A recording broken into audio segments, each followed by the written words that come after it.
दोस्तों, आज हम आपके लिए महात्मा गौतम बुद्ध की ऐसी कहानी लेकर आए हैं जिसे सुनकर आप अपने अंदर उठ रहे गंदे और वासना के विचारों को अवश्य रोक पाएंगे। उससे पहले अगर आप भी भगवान गौतम बुद्ध को दिल से मानते हैं और उनके सच्चे भक्त हैं, तो हमारी कहानी को अंत तक जरूर सुने। और जो मित्र हमारे चैनल पर नए हैं और जिन्होंने अभी तक चैनल को सब्सक्राइब नहीं किया है, उनसे विशेष अनुरोध है कि चैनल को सब्सक्राइब जरूर करें और बेल आइकन प्रेस करके ऑल करें, ताकि आगे आने वाली वीडियोस की नोटिफिकेशन आपको समय पर मिलती रहे। तो चलिए शुरू करते हैं आज की कहानी। एक बार एक युवक गौतम बुद्ध के पास आया और गौतम बुद्ध से बोला, हे बुद्ध, मेरे मन में इतने गंदे विचार क्यों आते हैं? मैं नहीं चाहता कि मेरे मन में गंदे विचार आए, पर मेरे मन में हमेशा काम वासना के विचार चलते रहते हैं और मैं इनके बारे में सोच सोच कर बहुत परेशान हूँ। मेरी ऊर्जा और समय ये सब सोचने में ही नष्ट हो जाती है और इन सब विचारों की वजह से मैं कभी भी शांत ही नहीं रह पाता और मैं हमेशा ही स्त्रियों को देखकर मोहित हो जाता हूँ, अपने आप को रोक ही नहीं पाता। बुद्ध मुस्कुराए और उन्होंने उस युवक से पूछा, क्या तुम्हें पता है यह काम वासना क्या होती है? फिर उस युवक ने उत्तर दिया और कहा, हे बुद्ध, मैं यह तो नहीं जानता कि काम वासना होती क्या है, पर हाँ, यह जो भी होती है बहुत बुरी चीज है। फिर बुद्ध ने उस युवक से कहा कि सबसे पहले तुम्हें तो यह समझना है कि प्राकृतिक रूप से जो भी चीज हमारे अंदर है वह बुरी नहीं है।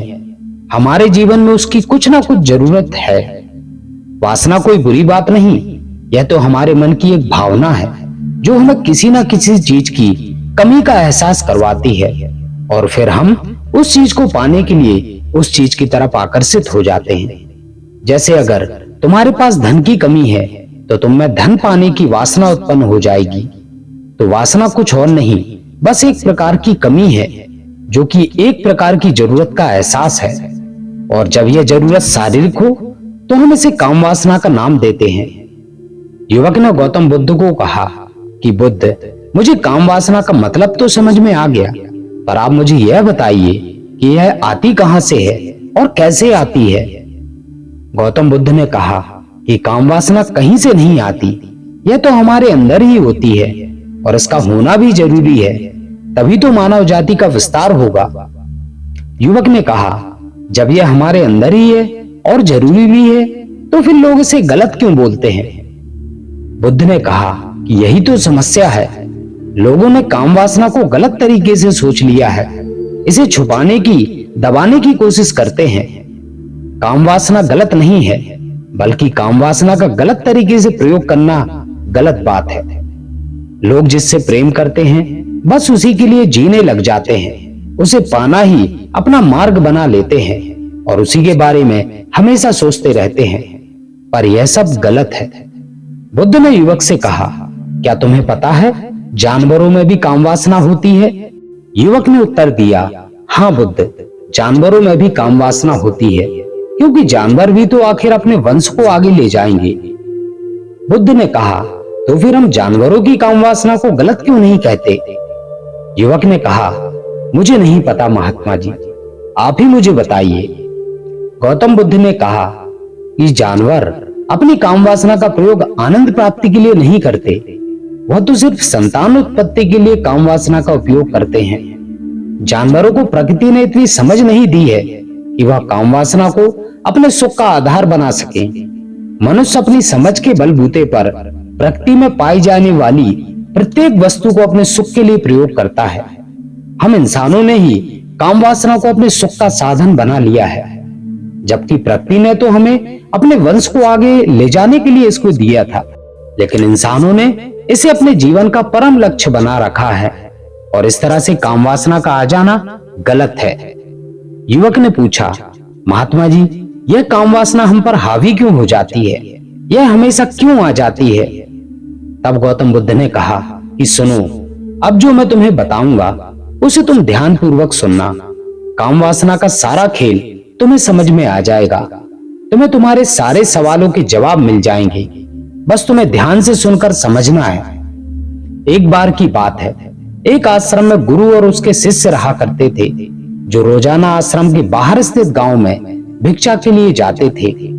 उस आश्रम का एक शिष्य जिस गांव में भिक्षा लेने के लिए जाता था, उस रास्ते में एक नदी मिलती थी। एक दिन उसने देखा कि एक युवक वृक्ष के पीछे छिपा है। वह युवक के पास गया और उससे जाकर बोला, भाई, तुम इस वृक्ष के पीछे छिपकर क्या देख रहे हो? युवक ने कहा, अरे तुझे दिखाई नहीं दे रहा क्या कि मैं क्या देख रहा हूं? तब उस शिष्य ने नदी की तरफ देखा, वहां पर कुछ युवतियां पानी भर रही थी। तब उसने उस युवक से कहा, अरे भाई, यहाँ तो वो युवतियां पानी भर रही हैं, इसमें छिपकर देखने वाली क्या बात है? तब वो युवक शिष्य की तरफ देखकर उससे कहता है, अरे पागल, तुझे दिखाई नहीं दे रहा क्या कि कैसे ये परियां नदी से पानी निकाल रही हैं? जरा उनकी अदाओं को तो देखो, उनके कोमल शरीर को तो देखो, उनकी पतली कमर मटके को उठाते समय कैसे बल खाती है, और उनके बाल उनकी कमर पर कैसे लहरा रहे हैं, मानो सुंदरता बिखर रही हो। शिष्य ने फिर नदी की तरफ देखा और इस बार शिष्य देखता ही चला गया। अभी तक तो कुछ भी नजर नहीं आ रहा था और वह बिल्कुल निर्भीक था। उसे किसी भी बात का कोई भय नहीं था। लेकिन अब वह छिपने लगा और उन युवतियों को देखने लगा। और जब वह छिपकर उन युवतियों को देख रहा था, तभी वह अचानक अंदर से कांप गया और उसने कहा कि यह मैं क्या कर रहा हूं? मैं जो कर रहा हूं वह सही नहीं है, मुझे यहाँ से चले जाना चाहिए। और फिर वह जल्दी ही वहां से चला गया। वह आश्रम पहुंच जाता है। आश्रम जाकर वह अपने कार्यों में लग गया।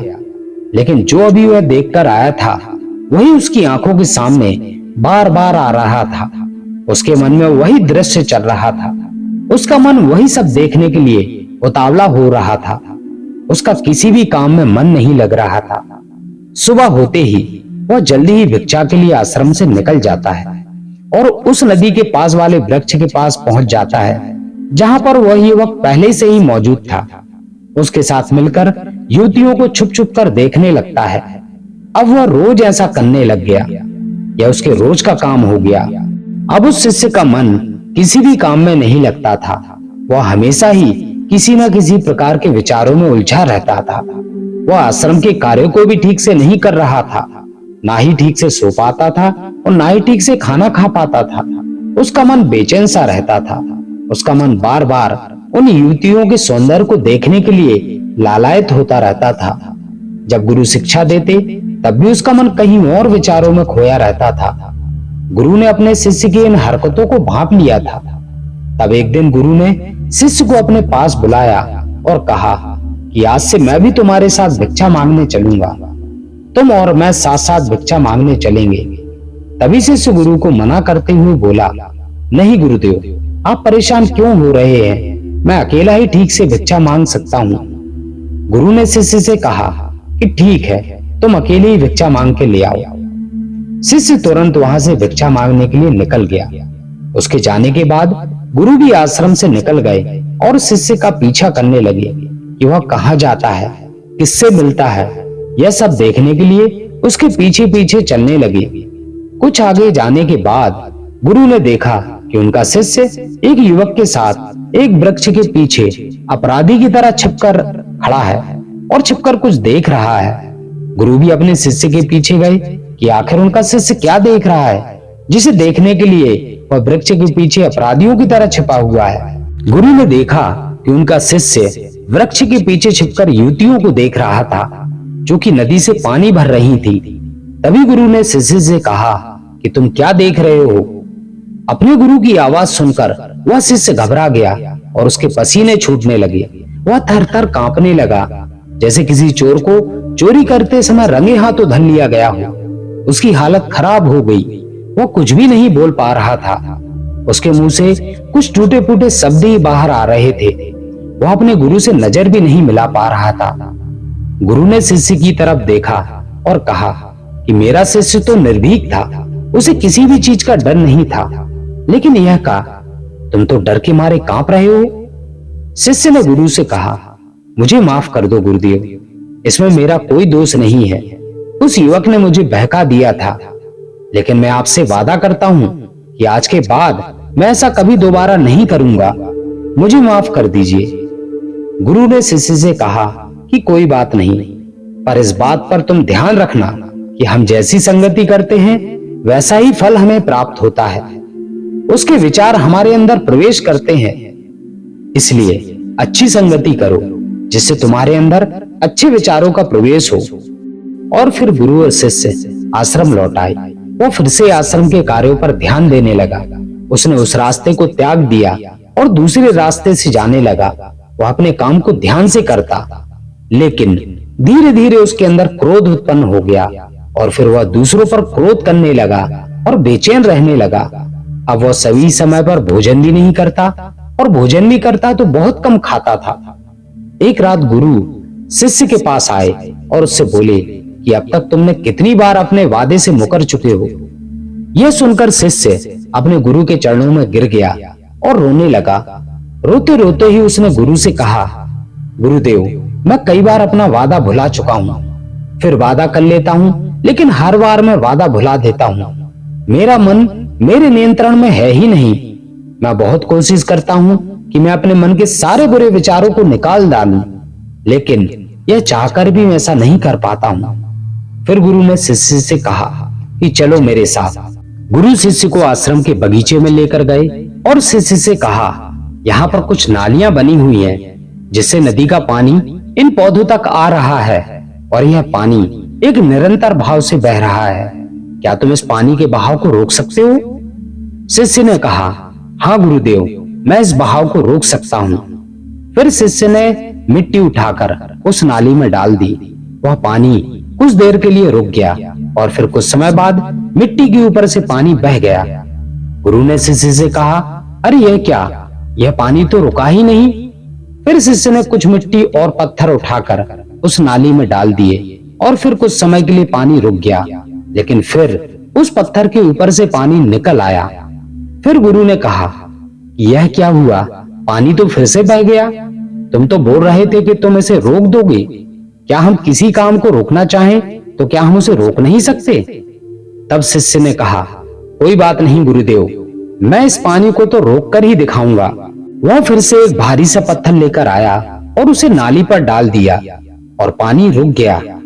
तब गुरु से कहने लगा, देखा गुरुदेव, मैंने कहा था ना कि मैं पानी को रोक दूंगा। मैंने पानी को रोक कर दिखा दिया। आपकी बात को मैंने पूरा कर दिया। गुरु मुस्कुराए और बोले, जरा ध्यान से तो देखो, पानी रुक गया क्या? वो तो पीछे की नाली से बाहर आ गया है और अगल बगल से बह रहा है। और ध्यान से देखो, इस पत्थर के भी आगे आ गया है। यह पानी अपना रास्ता बदलकर फिर से आगे की तरफ बह जाएगा। और फिर कुछ देर बाद ऐसा ही हुआ।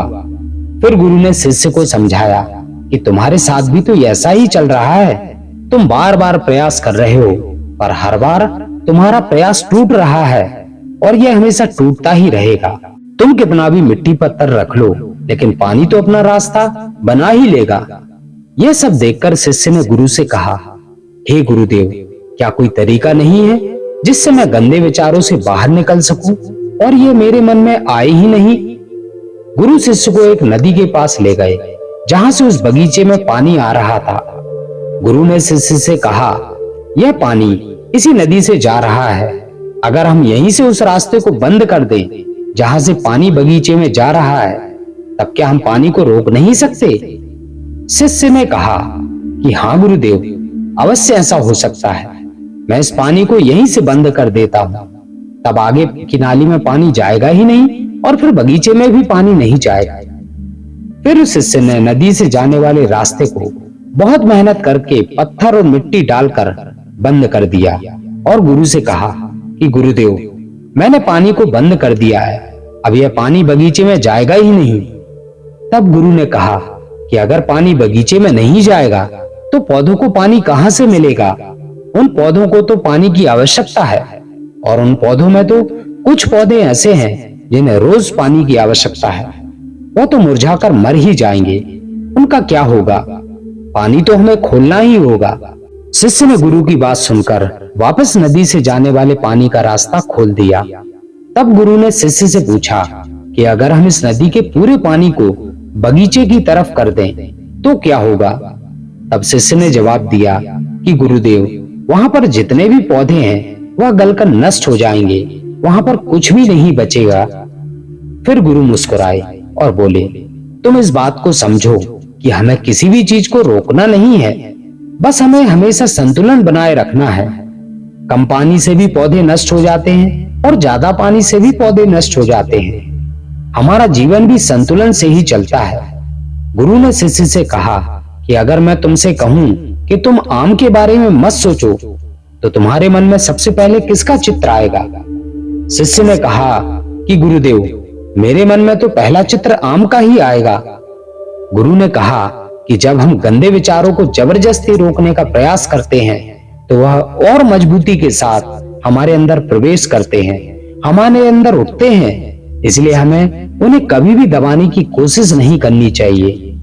फिर गुरु ने शिष्य को समझाते हुए कहा कि हमारे गंदे विचार बुरे लोगों की संगति की वजह से आते हैं। कई बार क्या होता है कि कामुकता हमारे अंदर नहीं होती, लेकिन कुछ अश्लील लोगों के साथ रहने की वजह से यह हमारे अंदर हावी हो जाती है। फिर शिष्य ने कहा कि गुरुदेव, आप सही कह रहे हैं, मैं अपने मार्ग से भटक गया था। फिर वह शिष्य उस रात बहुत ही चैन की नींद सोया। सुबह अपने कार्यों को पूरे मन से किया और फिर सुबह वह भिक्षा मांगने के लिए उसी रास्ते से गया जहां वह युवक आज भी वृक्ष के पीछे छुपकर उन युवतियों को देख रहा था। वह शिष्य नदी पर गया जहां वह युवतियां पानी भर रही थीं। उसने उनसे पानी मांगा।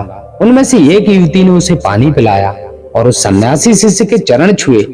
शिष्य ने उसे आशीर्वाद दिया कि तुम्हारा कल्याण हो। उसका मन सकारात्मक ऊर्जा से भर गया। उसके चेहरे पर मुस्कान आ गई थी, जैसे कि उसे कुछ खोया हुआ वापस मिल गया हो। वह वापस अपने रास्ते से जाने लगा। तभी पीछे से वह युवक आ गया जो वृक्ष के पीछे छिपा हुआ था। वह शिष्य के पास आया और बोला, क्या बात है, आज तो तुमने नजदीक से दर्शन कर लिए, तुम तो मुझसे भी आगे निकले। तब शिष्य ने कहा, हम हमेशा दूसरों के दर्शन करने में ही व्यस्त रहते हैं, अपने दर्शन कर ही नहीं पाते। तुम कब तक इस वृक्ष के पीछे छिपते रहोगे? किसी को पसंद कर लो, उससे बोल दो। अगर वह भी तुम्हें पसंद करती है तो शादी कर लो, और उससे पहले तुम कुछ बन जाओ। अपने आप को पहचान लो। ऐसे अपना समय बर्बाद मत करो। फिर वह युवक रोज उस शिष्य से मिलने लगा और उस युवक ने नदी पर जाना भी छोड़ दिया। फिर वह युवक अपने जीवन में कुछ बनने के लिए संघर्ष करने लगा। तो तुमने देखा संगति का असर क्या होता है। अपनी संगति बदलो, अपने विचार बदलो। बुद्ध ने युवक से पूछा कि क्या तुम्हें तुम्हारे सारे सवालों का जवाब मिल गया? तब युवक ने कहा कि हाँ महात्मा जी, आपका बहुत बहुत धन्यवाद। तब गौतम बुद्ध ने उस युवक से कहा कि जब भी तुम्हारे मन में गंदे विचार आए, तब आप अपने आप को दोषी मत मानो। केवल उन विचारों में संतुलन बनाने का प्रयास करो और अपने आप को पहचानो। तो मित्रों, आपको हमारी आज की कहानी कैसी लगी? मुझे यकीन है कि आज की कहानी से आपने बहुत कुछ अच्छा सीखा होगा। तो अपने कमेंट के माध्यम से हमें जरूर बताएं। और जो मित्र हमारे चैनल पर नए हैं, जिन्होंने अभी तक चैनल को सब्सक्राइब नहीं किया है, उनसे विशेष अनुरोध है कि चैनल को सब्सक्राइब जरूर करें और बेल आइकन प्रेस करके ऑल करें, ताकि आगे आने वाली वीडियोस की नोटिफिकेशन आपको समय पर मिलती रहे। तो दोस्तों, आज के लिए बस इतना ही। मिलते हैं ऐसी ही अगली कहानी में। तब तक अपना ख्याल रखें।